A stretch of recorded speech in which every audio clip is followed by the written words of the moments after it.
I was kind of just sitting around bored, and I've suddenly really felt like filming an IB video. I haven't done one of these in literally so long, and I love making IB videos. They do well. I have a lot to say, and I feel like I'm relatively qualified to speak on it. Today we'll be covering how to do well in your IB mocks. I know mock exams are starting pretty soon. They might have already started. I'm not sure, but I know mine were around this time last year. Just for reference, I graduated from IB in May 2023.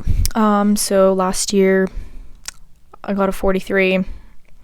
In my mocks, I think I got out of 42. I think I got like a 38 or a 39. I know my main subject that I did quite poorly in was math, where I got like a 4, I think. But then again, you don't really get an overall grade for your mocks. You get paper specific grades. So I was like somewhere around there. I don't know if it was a 39. It was like an upper 30s, I want to say, out of 42. But I'm just going to go over some like very basic advice and tips for mock exams, because I know they feel so stressful. I remember being so stressed for my mocks because it was like the first official IB thing you're doing, but it's really not that big of a deal. And that's like my main point throughout this video. It doesn't matter as much as you think it does. So firstly, when it comes to actually studying for mocks, there's really 2 ways you can go about this. The first way is to make sure you're really good on the topics that you're already okay at and leaving the more difficult stuff. So say there's a topic that you literally know nothing about, then you just leave it and hope there's nothing about it on the mocks and just leave it for after the mocks so you can improve on it before the final exams. And the second approach is kind of making sure you're okay on all topics. So you might not be amazing in all of them, but overall, like, so you do revise the topics that you're maybe a bit worse at, and not focusing too much on the ones you're already pretty good at. So you're like overall pretty okay. It's up to you which approach you decide to do. I personally really recommend the second one, because even though it is, of course, if it's like the night before your mock exam and there's a topic you don't know anything about, it's going to be hard to get to the point where you're very confident answering questions about it. But if you still have a bit of time left, I feel like you might as well put your efforts into studying what you don't know, because this is what will actually make the biggest impact on your grade. This is, I feel like, especially applicable for subjects like math or biology. For biology, for instance, like there's questions from all of the topics. So if there's something you don't know anything about, like you've already almost guaranteed lost some marks. So I'd say really like go in on the topics that you're not too confident in, and then if you have time afterwards, you can kind of revisit the ones that you're already pretty confident in. Second thing, which, like I said before, is very important, your grades do not matter.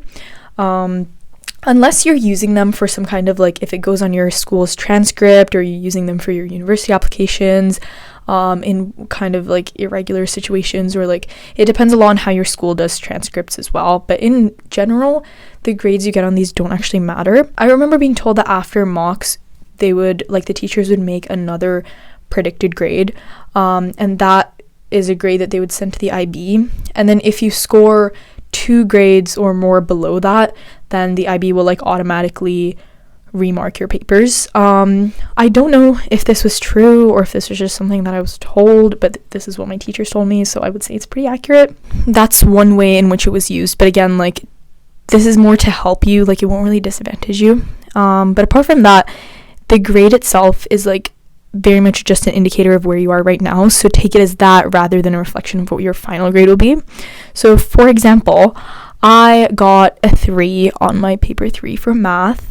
It was not great, but then on my final paper 3 I managed to get a 6 and got a final overall 7 in math. So it is possible to get better. I'm gonna make a more in-depth video about my math grade because I feel like that was quite unexpected, but it is possible to increase your grade by that much. In short, just to kind of summarize it now, the way it works, or like the reason mainly, is, of course, part of it is content. Like I revised way more for math after the mocks, but part of it is because of the grade boundaries, which are very, very important in your final exams. So if you don't know what grade boundaries are, it's basically like the sort of scale that they use to define like what marks correspond to what grade out of 7. So for instance, like you could have at least 70% is a 7, you could have at least 65% as a 7, you could have 80% as a 7. It really depends. And normally what they do in school is they use a higher grade boundary than the actual exams. So you would have, say, like a standardized, like, okay, for this subject, for any test, if you get at least 80%, it will be a 7. For me, for math, for the unit tests, it was 91% to get a 7 and 80% for the end of term or end of year exams, which is very, very high, because in the final exams, 90% of the time, it will not be that high. And that's because they set the grade boundaries for the final exams after everyone has done the exam and after the papers have been graded. And then they sort of do it on like a bell curve to make sure that the difficulty in getting a 7 is sort of adjusted based on the difficulty of the exam. So say it was a really hard exam, it might be like you only need a 60% to get a 7. If it was quite easy and everyone did well, it could be like an 85. The higher grade boundaries are usually typical for things like languages, where, especially for language B, I know that different schools have different regulations on like what makes you allowed to take that subject. So there's like native speakers that take them, which increases the grade boundaries. For things like math and some of the sciences are usually a bit lower, but the main point is that the grade boundaries that your school uses for the mock exams are probably going to be higher than what's in the actual exam. So the actual raw mark you get might correspond to a different grade in the finals. So of course it's best to aim for as much as you can, but do remember that sometimes, like, even if you did exactly the same in the final exam, you might have gotten a higher grade in the finals, which is another reason why you shouldn't fixate too much on the final number outcome. Third tip is study as if it was your final exams. I know this is way easier said than done, especially considering you have IAs, which I'm going to get into later, but the more you study now, the easier it will be later on. Of course, there is quite a while left until like the final IB exams, but the more you do now, the more you're saving yourself later, because there will be so much revision to do before finals. At least I had so much to do because I put off so many subjects until the end, but the more you do now, the better. And this is why it's especially important to focus on those difficult topics, I would say, and especially your difficult subjects, because then you're kind of easing the workload later. So you have a very difficult topic in math and you just revise for it a bit, and maybe you're not too amazingly confident in it by the time this mocks, but at least you're like kind of okay with it. And then before the finals, you can really like brush up your understanding even more to get to like the top band. Fourth tip is use mocks to learn all of the like IB regulations and stuff. I feel like one of the main things I got out of the mock exams was just learning how IB exams are conducted, or really like any official exams. If you've done things like GCSEs or like other exams where like it was properly structured and you had to study for final exam like this, then you might have some preparation. But I personally had never taken this kind of like standardized test before, so this was very new to me. And the IB has a bunch of regulations on things such as, just to name a few, like when you walk into the room, you have to be completely silent. You're not allowed to communicate with other people. If you drop a pencil or something on the ground, you have to raise your hand so the invigilator can come get it for you. You're not allowed to go pick it up yourself. You have to have a clear water bottle that doesn't have any labels or writing on it. You have to bring a clear pencil case or just carry your pens in your hand. For some of the exams, like for, I believe, the multiple choice for sciences, you have to do it in pencil, I think it was. You can't do it in pen, otherwise it doesn't pick up. The machine that scans it won't pick up on your writing. For some of them, you have to specifically write on the answer sheet, or for others, you can write on like lined paper. There's just a bunch of these like little things that you'll get explained to by your invigilator and your coordinator, but I felt like the mocks were like a really great time to practice these, and if you make a little mistake or mess up, then it's still okay. Whereas in the finals, it could have some like actual consequences. Fifth tip is still focus on your IAs more. I would say if you're very busy and you're very stuck between whether you should finish your IAs or study for mocks, I would honestly say prioritize your IAs, because those are actually going towards your final grade, whereas the mocks are not. So make sure that your IAs are done and completed to as good as you can.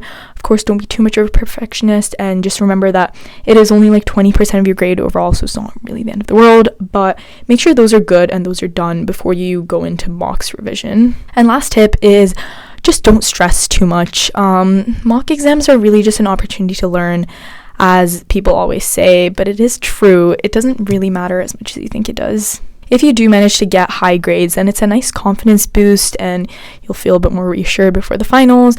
But remember that regardless of how you do, you're still going to have to study more for the final exams. and keep revising and refreshing on topics. In terms of the actual structure of revision, I suggest going over the topics that you're not too confident in, whether that's just like learning the actual content, revising it using your notes or online resources, and then proceeding to do some practice questions and past papers. The third step is really important if you want to do well, but for mocks you might not have enough time to do this for every single subject, so I'd say just do as much as you can and make sure you're solid on content, because that's really the first step.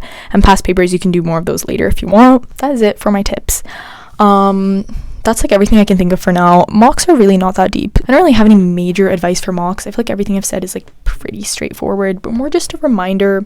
I hope that was helpful. If you have any questions, then just let me know, leave a comment. I'm super happy to make more IB videos because I feel like those are my most well performing and also most beneficial and helpful to people. So if you really have any requests, then just comment them. Yeah, I'm in a very talkative mood today. I might go film like a couple more videos. Anyways, if you are in IB right now, good luck on your mocks.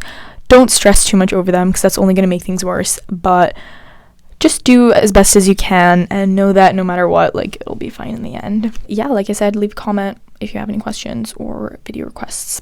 But that is all for today.